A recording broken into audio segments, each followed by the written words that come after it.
Alright, so here at the shop, it is Thursday evening, just before a big rainstorm is about to blow through here.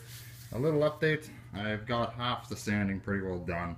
These doors are being removed, so nothing's going to be getting done with that. We've got basic panels still needing to be prepped, but it is a process. So with all this, Ontario's getting blasted here with a lot of rain, so I'm because we all know bare steel and dampness never ever go together. What I'm doing here is actually I'm leaving my furnace on at around 15 degrees to keep the dampness out of the building while I'm away for the weekend, and because we don't want any of this to turn rusty. Now even if it did gather a bit of rust on the bare steel, you can always wire wheel it off, but why manhandle things twice, right? So getting there with it. We're just going at it with the 80, and then eventually I'll go at it with the 120. This year I got bored and started hand sanding it with the 120 last night, just to kind of wait for a customer here, and just to kind of waste some time. Still lots to do. I mean, nothing happens overnight. The doors here still have to be removed. I went out and bought a new shop vac and tested its name of quality and durability, and I decided to put it to the test because, well, the last one I got was a damn piece of junk.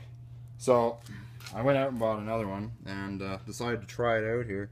I vacuumed out the little bits of sand that was actually from sandblasting, and kind of just tried it out. Of course the car got dusty again, but you know what, this car actually turned out, cleaned up fairly nicely. If you actually went at it for a good hour, you'd have a nice clean interior here. But there's no point right now, it's just going to get dusty again anyhow. So this door panel, I'm getting it prepped. I still got to take the lock cylinder out. These are staying on, I'm not going to bother with them, I'm just going to go around them. The paint isn't rusting in behind here. I just broke that. That's how brittle those things are. So I might replace this one, seeing as how I just broke it. And yeah, they are very brittle, especially after 30 years, They tend to not last. So these fenders, I'm not doing anything with them. They're coming off. What I'm going to do is I'm going to prime the entire vehicle. The doors are going to remain off because I have to do my door jambs. I'm repainting my door jambs. And yeah, we're going to end up basing the first layer all the way across of our base coat to about down to here. So there's going to be a bit of an overspray. Then I'm going to mask the entire car off, and then once I have the car masked off, there's actually a body line which I'm going to follow here, and then I'm going to put on my second base coat, my lower part, and then clear it all at once. So that's what my initial plan is. Notice here I was measuring to see where the line actually was from here to here. Well, you know what? That's not accurate, because if you look, this line actually rides up and goes over there and then starts to ride down. So me measuring it isn't going to do a darn bit of good. The only really way of doing this is to follow the body line. And well, with the pinstriping on here, it's kind of hard to follow the body line.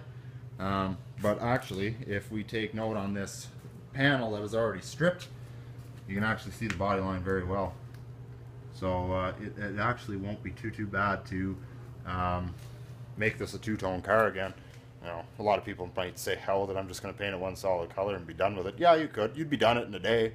There's no doubt about it. But I'm not afraid of taking on a challenge. This rocker panel, if I can get this door open all the way. Oh yeah, look at that. It's like it was made for each other. I'm going to cut this out. There's actually, the inner rocker is a little soft, and I don't remember it being soft. So it must have been like that when I bought the car. It's just, and I just didn't notice it. So I'm going to end up cutting it with a zip cut. We're going to cut it right out. We're going to cut it right to about here. This is all solid, of course, so we're going to cut her and then cut her over there towards the pillar there, and just MIG weld a new piece of inner and outer rocker in it, because the front rocker is perfectly fine, so there's no sense putting a whole full rocker in here. I'm just going to actually cut it off that old parts car because the rockers are mint in that one. So I'm just going to do that. Something to do. It'll take some time, it'll take a lot of cursing, and it'll probably take a few beers, but you know what?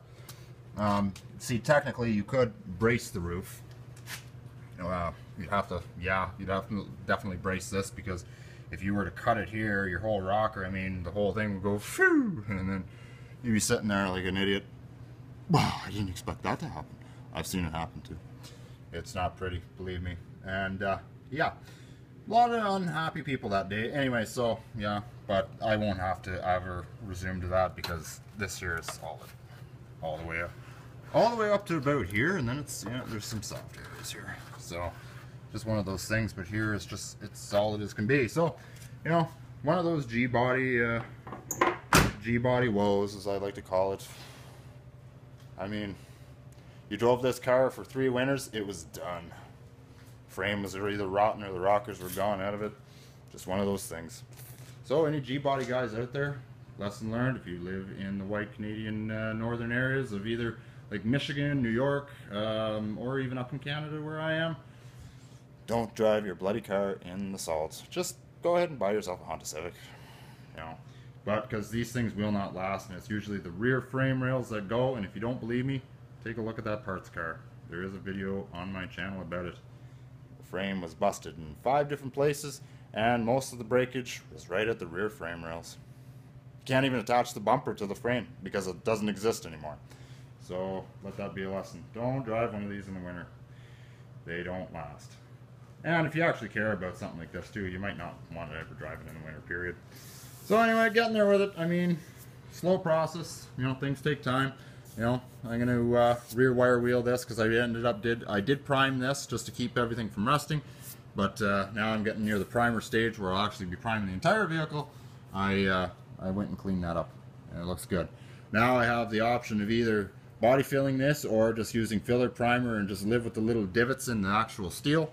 I might actually put some body filler here just to cover that up. And you know, a lot of people would actually say, you know what, I'm not going to bother with this, because you know, you won't see it. You'll see a little bit of divots, little dings in the steel after you paint it, but it's not that bad.